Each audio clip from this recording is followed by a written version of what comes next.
उपस्थित बुद्धिगण आदरणीय धर्मप्रिय मुसलमान आदरणीय माताओं एवं आराध्य देव की मातृ कृपा से अभी हम लोग संत साधना में साप्ताहिक सत्संग के अवसर पर संतों के कल्याणकारी नाम को श्रवण कर रहे हैं। संत समाज के कल्याण के लिए ही जीवन जीते हैं। संतों का जीवन संपूर्ण मानवता के लिए समर्पित होता है।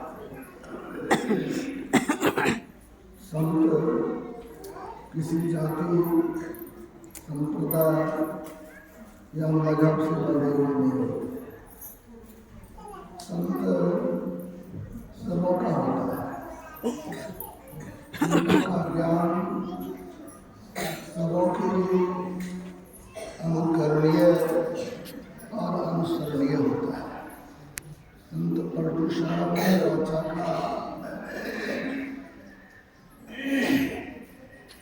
आग लगी आकाश में चूचू परे अंगार। अगर संत न होता तो जल जाता संसार। कहा गया आग आकाश में लगी हुई है और अंगार गिर रहा है, लेकिन उस आग को बुझाने वाले संत हैं। यह आग कौन सा है? बाहर आग नहीं है, सबों के अंतर में ये जो खट विकार है, काम क्रोध लोभ मोह अहंकार ईर्ष्या द्वेष, ये जो आग है सबके जीवन में जो त्रैताप है, इस ताप से मुक्ति चाहते हैं तो मुक्ति दिलाने वाले संत होते हैं। संतों का ध्यान होता है। संत और सत्संग का जीवन में बड़ा महत्व होता है। एक बार नारद बाबा ने भगवान विष्णु से पूछा, महाराज सत्संग से क्या लाभ होता है? सत्संग की बड़ी महिमा लोग गाते हैं, तो सत्संग से क्या लाभ मिलता है? तो उन्होंने कहा आप सत्संग से लाभ क्या करना चाहते हैं तो जाइए। एक जगह जाके भेजा तो वहाँ पर वृक्ष के नजदीक गया तो वहाँ पर कोई नहीं दिखाई पड़ा। तो लौट के आके कहा तो नहीं है, कहाँ तो था। और दूसरे दिन गया तो दूसरे दिन गए तो देखा हंस के जो जोड़े थे, तो उन्होंने देखा हंस के जोड़े को। फिर लौट के आ गए, कहा महाराज वहाँ भी मैं गया और सत्संग के बारे में हंस के जोड़े से पूछा, उनकी मृत्यु हो गई। तो फिर कुछ दिनों के बाद भेजा तो कहा अमुक किसान के यहाँ जाओ, वहाँ गाय बच्चा दी है, बच्चे से जब गए तो गाय बच्चा दी थी। लोगों को हटाया नारायण बाबा और गाय के बच्चे से पूछते हैं सत्संग की क्या महिमा है? तो गाय की बच्चा जो था मर गया। नारद बाबा भागे वहाँ से, गाय का बच्चा मर गया है, जो परेशानी हो गई, अब क्या करें? अब फिर कहा महाराज मैं जहाँ जाता हूँ मर ही जाता है, मैं कहाँ जाके? नहीं अब की बार जाओ राजा के यहाँ। राजा के यहाँ पुत्र का जन्म हुआ है, उससे पूछेगा तो बता कहा नहीं बाबा सब जगह गए तो भाग के चले आए, राजा के यहाँ से कैसे भागेगा? नहीं जाओ ना, अब की बात ये बता देंगे।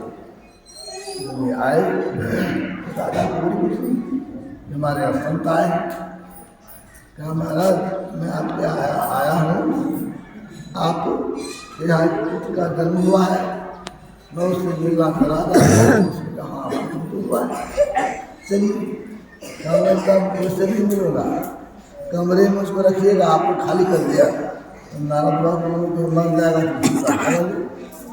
जब राजा के यहाँ था कमरा, बच्चे को लिटा दिया गया और सब निकल गए वहाँ पर और बड़ी प्रेम से पूछते हैं, अरे बच्चा सत्संग का क्या महिमा है बताओ। तो बच्चा मुस्कुराने लगा, हंसने लगा, तो बड़ी खुशी हुई। छोटा बच्चा कहा महाराज अब सत्संग की महिमा जानने के लिए आए हैं, इसलिए मुझे हंसी आ रही है। आप जो प्रथम बार गए थे वृक्ष के नजदीक, वहाँ भी मैं था, लेकिन आपने पूछा तुम्हारी मृत्यु हो गई, छूट गया, तो मैं हंस के रूप में आया हूँ। वो भी शरीर छूटा, गाय के बछड़ा बना, वो भी शरीर छूट गया, अब मैं राजकुमार बन गया। अब मैं सत्संग की महिमा आपको क्या सुनाऊँ बताइए। जहाँ पक्षी था मर के गाय बन गया, गाय से राजकुमार बन गया, ये तो सत्संग की महिमा है। तो नारद बाबा बहुत खुश, कहने का भाव जीवन में सत्संग का बड़ा महत्व है। सत्संग में दो शब्द है, सत और संग। सत का संग हो जाना यही तो सत्संग है। अभी आपने पाठ में सुना, भगवान श्री राम जब अयोध्या में थे, एक दिन भ्रमण के लिए गए फुलवारी में, और वहाँ पर एकांत पाकर चारों ऋषि कुमार आ गए। भगवान ने देखा ऋषि कुमार आए हैं, देखिए संत की कितनी महिमा। स्वयं भगवान श्री राम अपनी पीतम्बरी बिछा दी, कहते हैं आइए महाराज, बड़े भाग पाइए सत्संगा, विनय प्रयास कोई भवंगा। बड़े भाग्य से सत्संग मिलता है, और जब सत्संग मिलता है तो भव का अंत हो जाता है। ये भव क्या है? संसार में जन्म लेना मरना, ये जो दुख है, संसार में आने जाने का दुख मिट जाता है। और वहाँ पर संत की महिमा समझाने लगे, और भगवान श्री राम ने कहा सत्संग की बड़ी महिमा, संत संग अपवर्ग कर कामी भव कर पंथ, काय संत कवि कविद श्रुति प्राण ग्रंथ। संतों की बड़ी महिमा है, जो सत्संग करते हैं, तो सत्संग करने वाले सत्संग के संग में जाने से वे ये संसार का जो आना जाने का दुख है उससे मुक्त हो जाता है। उसके जीवन में पवर्ग नहीं लगता है, पाप बाबा, ये उनके जीवन में पाप पुण्य, उसके जीवन में पाप पुण्य का फल नहीं आता है, उसके जीवन में बंधन नहीं है, उसके यहाँ भय नहीं है, और मृत्यु नहीं है। ये पांच चीज से मुक्त हो जाते हैं। हम वर्ग कर कामी भव कर पंथ, कहीं संत कवि कविद श्रुति पुराण ग्रंथ। संतों का संग करने से लोग मोक्ष को प्राप्त करता है, और अगर संसारी व्यक्तियों का संग किया जाए तो पुनः पुनः संसार में आना पड़ता है, जन्म लेना पड़ता है और मरना पड़ता है। इसलिए सत्संग की बड़ी महिमा है, सत्संग करने की आवश्यकता है। ये गुरुदेव की बड़ी महिमा है, बड़ी महती कृपा है। आज सत्संग इतना व्याप्त हो गया समाज में, इन लोगों के यहाँ कोई भी शुभ अनुष्ठान होता है तो सत्संग रख देता है। इस क्षेत्र में खासकर जब मैं आता हूँ, कहीं न कहीं सत्संग होते ही रहता है। किन्हीं के यहाँ बच्चे का जन्म हुआ है, तो किन्हीं के यहाँ विवाह होने वाला है, तो किन्हीं के यहाँ और सब कुछ है, मतलब कुछ न कुछ जो कुछ होता है लोग उत्सव, उसमें सत्संग रख देता है। आज भी आज सत्संग हो रहा है, एक बच्चे का जन्मदिन है, तो उन्होंने कहा बाबा बच्चे का जन्मदिन है, जब सत्संग हो ही रहा तो मैं प्रसाद की व्यवस्था सत्संग की व्यवस्था करूँगा, सत्संग हो जाए। तो देखिए भावना क्या है, जब सत्संग होगा गुरु महाराज को याद किया जाएगा तो बच्चे का जीवन सुख में होगा। इसी उद्देश्य से उन्होंने सत्संग का कार्यक्रम रखा। ये होना चाहिए। सत्संग से बढ़कर और कोई शुभ काम नहीं है, सत्संग से बढ़कर और कोई सुंदर काम नहीं है। इस सत्संग करेंगे तो हमारा जीवन बढ़ेगा, हमारा जीवन संवरेगा। इसलिए सत्संग करने की आवश्यकता है, सत्संग करनी चाहिए। जो सत्संग करते हैं, सत्य का संग हो जाना मतलब परमात्मा का संग हो जाना। ये जीव जो है, जीव का संग पीप से हो जाए, ये तो सर्वोत्तम तृणे का सत्संग है। जीव का संग पीप से हो जाए, ये सुंदर बात है। लेकिन जीव का संग पीप से कैसे होगा? इसीलिए हमारे संतों ने कहा इसके लिए जप करना होगा, ध्यान करना होगा। जो जप और ध्यान करते हैं तब आपका जीवन सुखमय बनेगा। इसीलिए संत मत में कहते मानस जप कीजिए, मानस ध्यान कीजिए, दृष्टियोग की साधना कीजिए और नादान श्रद्धा कीजिए। इस क्रिया को जो करेंगे, इस क्रिया को करने से ये असत्य का संग छूटता है और सत्य का संग हो जाता है। सत्य परमात्मा है, परमात्मा का संग हो जाता है। जब परमात्मा का संग हो जाता है तो उनका परम कल्याण हो जाता है। सत्संग में जाते हैं तो सत्संग में संसार में जीने की कला सिखलाई जाती है। सत्संग में आते हैं तो ये भी सिखलाया जाता है समाज में कैसे रहें, परिवार में कैसे रहें, माता पिता के साथ कैसा व्यवहार हो, ये ज्ञान भी सत्संग में होता है। सत्संग में आने से दोनों तरह का ज्ञान होता है, लोक और परलोक दोनों संवरे। ये काम भी सत्संग में आने से लोगों को ज्ञान मिलता है किस तरह संसार में रहना चाहिए। इसलिए सत्संग में आने की जरूरत है। ये आराधदेव की महती की कृपा है आप लोगों के यहाँ संतमत सत्संग, संतमत साधना पीठ की स्थापना हुई है और इसका लक्ष्य ही है तो इसमें लोग आवें, सत्संग करें, ध्यान करें। तो क्या होगा? ध्यान और सत्संग करने से संस्कार का निर्माण होगा। तो सत्संग बराबर करेंगे तो उनके जीवन में सुंदर संस्कार आएंगे और जिनके जीवन में सुंदर संस्कार आता है उनका जीवन संवर जाता है। और आप सुन संत कैसे होते हैं? एक बार एक धनाढ़ व्यक्ति युवक ने सुना संत की बड़ी महिमा है, सत्संग करना चाहिए। तो लोगों को पता लगाया जब इस संत कौन है, तो उस समय दादू दयाल जी नाम के बहुत बड़े संत थे। तो लोगों ने पूछा कि दादू दयाल जी महाराज बड़े संत चाहिए, तो सत्संग करने के लिए चले। तो संयोग से घोड़ा से आ रहा रईस व्यक्ति था, पहले तो लोग घोड़ा से भी चलते थे। घोड़ा से आ रहे थे तो रास्ते में देखा एक बूढ़े बाबा जिनका शरीर में, जिनके शरीर में बाल नहीं था, जा रहा था गट्ठर कंधे पर था लकड़ी का जा रहा था। ये घोड़ा से जा रहे थे, अकड़ तो थी, शांत तो था ही। कहते दादू दयाल का आश्रम में किधर है?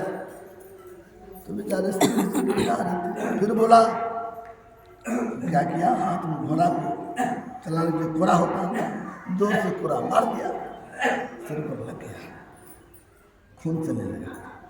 अब खून बह रहा है और ये इशारा कर दे इधर चाहिए, दादू दयाल का आश्रम चाहिए।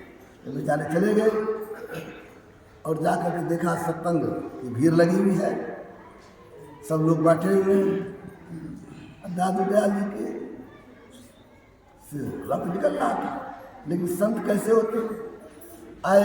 आगे से नहीं आए, आश्रम पीछे के दरवाजे से आश्रम में घुसे। क्या गट्ठर को रखा, स्नान किया, खून साफ किया और फिर गए सत्संग मंच पर। जैसे गए तो लोग उठ के खड़े हो गए, इशारा किया, सब बैठे। उस सज्जन जो मारा था वो भी पीछे में बैठा हुआ था। देखा कौन व्यक्ति है, सब आए उठ के खड़े हो गए और फिर बैठ भी गए। कहा तो उनके मन में है कि इसी को तो हमने मारे थे, ये व्यक्ति तो नहीं है। अब मन में ढेर गुण हो रहा है, मन में बातें चल रही है, इनको तो नहीं मारा था, वही तो नहीं है, लेकिन बोल नहीं रहे। अब जब सत्संग चलने लगा तो संत जो होते हैं ना, मन की बात जानते हैं। आप उनके सामने क्या मन में बात रखे हैं ये बात संत जान जाते हैं।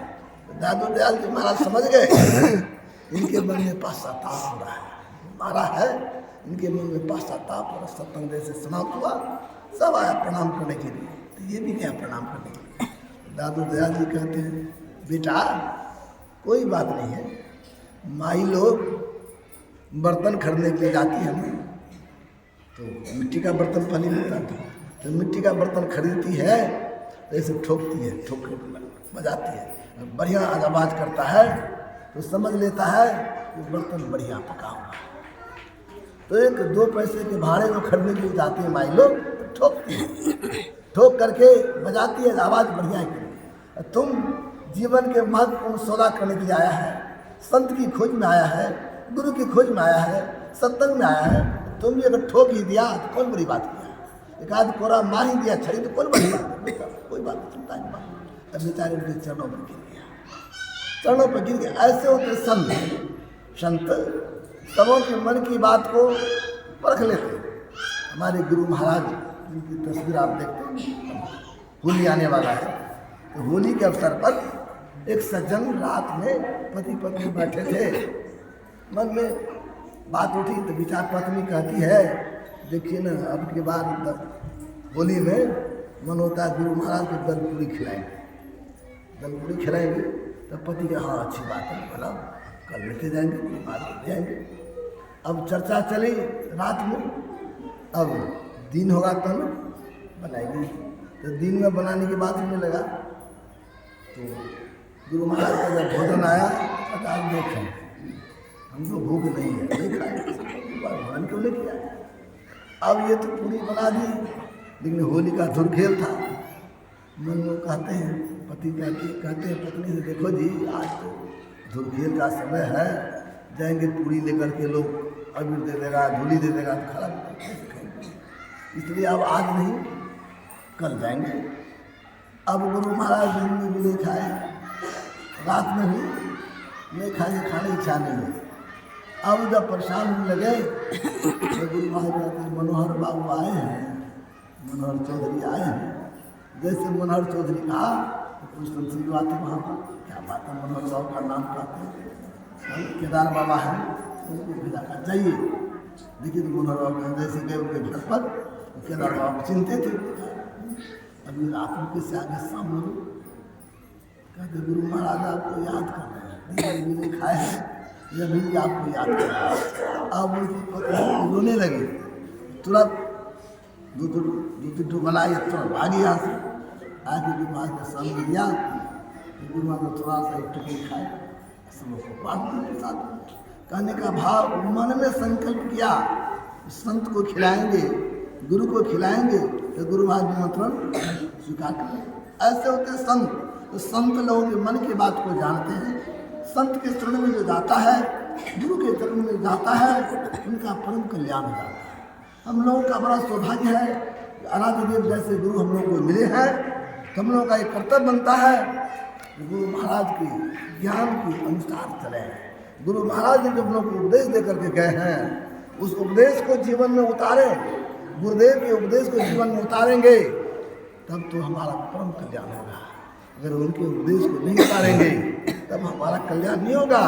गुरु महाराज हम लोग को कहा के गए हैं रोज ध्यान करो, रोज सत्संग करो और अपने आप को पंच पापों से बचा के रखो। ये गुरु महाराज का आदेश है, उस आदेश के मुताबिक चलेंगे तब तो हमारा कल्याण होगा।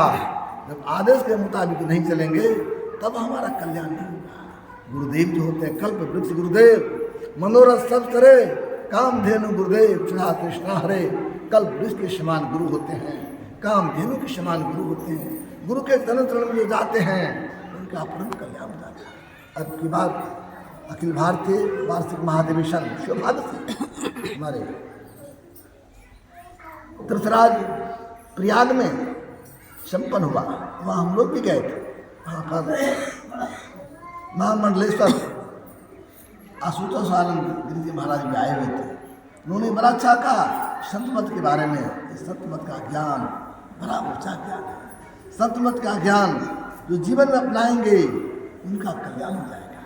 और उन्होंने कहा महर्षि में ही बड़े ऊंचे दर्जे के संत हुए, उनके ज्ञान को जो अपने आत्मा में उतारेंगे उनका स्वाभाविक रूप से कल्याण होगा। और वो महर्षि में ब्रह्मन जी महाराज इतने ऊंचे दर्जे के संत जिनके बारे में देवरा बाबा जी ने बड़ा अच्छा कहा। 1981 में प्रयागराज में अखिल भारतीय हुआ था, उसमें गुरु महाराज गए हुए थे, बहुत सारे संत महात्मा गए थे। और उस समय प्रयागराज में ही देवरा बाबा थे, वहाँ पर उनको निमंत्रण देने के लिए पहले हमारे पूज्य संत शिशु बाबा गए थे। उन्होंने कहा था देखिए जो महर्षि है वही है, दोनों की आत्मा एक ही है, लेकिन मैं कहीं नहीं जाता हूँ, शरीर से मैं नहीं जाऊँगा, लेकिन हम और उसमें कोई अंतर नहीं है। और जब और लोग गए प्रणाम करने के लिए, चर्चा चली तो कहते हैं महर्षि भी कहाँ रहते हैं? लोगों ने कहा बिहार के भागलपुर कुप्पा घाट में रहते हैं। उन्होंने कहा नहीं महर्षि जी कुप्पा घाट में नहीं रहते हैं। तब महर्षि जी तो सुषमना घाट में रहते हैं। ये सुषमना घाट में जिसका निवास हो, ये सुषमना घाट क्या है? सुषमना घाट तो सबके अंदर में है। ये जो त्रिवेणी संगम वहाँ पर है, ये तो बाह्य है, गंगा जमुना सरस्वती की धारा है, लोग स्नान करते हैं, तन पवित्र होता है। लेकिन मन पवित्र तो ये मंगलमय संत समाजू जो जिम्मे जंगम तीर्थ राजू, ये चलता फिरता तीर्थ है, इसमें आने से हमारा मन पवित्र होगा, इसमें गोता लगाने से। और जब अंतर में धसेंगे, अंतर के जो प्रयागराज है, अंतर का जो त्रिवेणी है जिसमें गंगा जमुना सरस्वती की धार है, उसमें गोता लगाइए, सुषमना का उसमें गोता लगाइएगा, आप सारे पाप से आपका परम कल्याण हो जाएगा। आप परम कल्याण प्राप्त करना चाहते हैं तो अपने अंदर में गोता लगाएं। अपने अंदर में गोता लगाने की जरूरत है। बाहर में आस्था का विषय है, हमारे वैदिक सनातन धर्म में आस्था का विषय है, लोग वहाँ जाते हैं, जाइए, लेकिन पूर्ण कल्याण तो तब होगा जब आप अपने अंतर में चलेंगे। अपने त्रिवेणी संगम जो अपने अंतर में है, जिसको हमारे गुरुदेव कहते गंगा जमुना सरस्वती संगम पर संध्या के भाई गंगा जमुना सरस्वती का संगम है, उसमें गोता लगाइए। उसमें गोता लगाने के लिए मानस जप, मानस ध्यान करना पड़ेगा। तब ऋषियों की साधना करेंगे, तब सुषमना में प्रवेश होगा। और जो सुषमना में प्रवेश हो जाता है तो सुखमनिया में बोली नजर लागे, अगल बगल कहूँ दृष्टि में डोले, सन्मुख बिंदु पकड़ लागे, सुखमनिया में बोली। जो अपने अंदर में धसते हैं, सुषमना में प्रवेश करते हैं, अपने अंदर में प्रकाश होता है, प्रकाश होता है, अपने अंदर में शब्द होता है, प्रकाश और शब्द के सारे उस परमात्मा के पास चले जाते हैं, उस शब्द का साक्षात्कार हो जाता है और हमारा परम कल्याण हो जाता है। हमें चाहिए अंतर्मार्गी बनना चाहिए, अंतर के पथ पर चलना चाहिए। बाहर में भटकेंगे तो बाहर में भटकने से कल्याण नहीं होगा। परम कल्याण चाहते हैं तो अपने अंतर में चलिए, और अपने अंतर में चलने के लिए बाहरी सत्संग की भी जरूरत है। बाहरी सत्संग करेंगे, इससे भी मन में प्रेरणा जगती है, इसलिए बाहर का भी सत्संग हो और अंतर का भी सत्संग हो, दोनों सत्संग हो तो बहुत अच्छी बात है। गुरुदेव की महत्व कृपा है, हम लोगों को सत्संग मिलता है। आज बच्ची का जन्मदिन है, उस अवसर पर मैंने सत्संग का कार्यक्रम रखा है। उस बच्ची के लिए भी मैं गुरु महाराज से प्रार्थना करता हूँ कि उनका भविष्य उज्जवल हो, उनका जीवन सुख में हो। और आप लोग सत्संग सुनने के लिए आए हैं, आप लोगों के लिए मैं प्रार्थना करता हूँ, आप लोगों का जीवन सुख में हो, आप लोगों का जीवन आनंदमय हो। मुझे बड़ी खुशी होती है जब यहाँ पर थोड़ी सी संकेत मिलने के बाद आप आ जाते हैं कि आप लोगों की श्रद्धा, प्रेम और मेरे प्रति आप लोगों का लगाव, गुरु महाराज की बड़ी कृपा है। मुझे बड़ी खुशी होती है। आप लोग तो हमारे पूज्यजन हैं, सब आते हैं हमको आशीर्वाद देने के लिए, मुझे बड़ी खुशी होती है।